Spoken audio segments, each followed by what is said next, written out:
This week's Mommy Meltdown was triggered by a sippy cup. My client provided her son with two options, but he wanted a third option. The horror, right?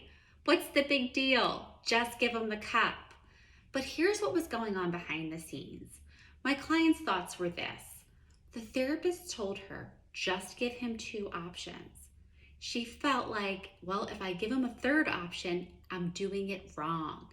If I'm doing it wrong, he's not going to get better. If he doesn't get better, it's all of my fault. I'm not doing enough. So you see, it wasn't about the sippy cup at all. It was about all of the limiting beliefs and the unresolved emotions that got triggered when her son asked for a third cup. When you find yourself triggered, ask yourself, what's really the problem here? And don't go with your first answer like, my child isn't listening or they are being aggressive. Dig a little bit deeper. Why is this really a problem? What is it that you are making this behavior or lack thereof mean about your child, mean about you and your parenting? So let me give you an example. I have a client who's really triggered when her son gets angry when he loses a board game, which is not an unusual thing for children, right? He's 8 years old. If he doesn't win, he gets a little bit upset. But this really triggers her. So I asked her, what's the problem? Well, if he doesn't know how to play well with others, then he won't have friends.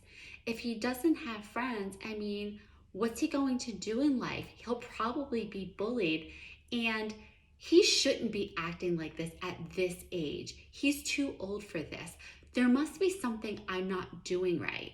This must be my fault. Which, by the way, is like what they all come down to. Maybe not everyone, but most of them come down to, and this is my fault. But this is really important to know, because if you want to shift from reacting to responding to triggers, you need to understand what's getting triggered inside of you by whatever it is that happens, the board game, the sippy cup. To do this, you can listen to episode 17 of the Autism Mom Coach podcast.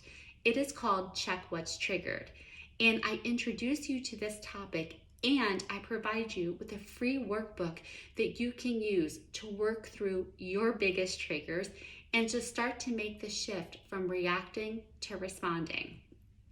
To access the podcast, you can find it wherever you listen to podcasts. You can also visit my website, theautismmomcoach.com, where you can find the podcast, the show notes, and the links to free resources.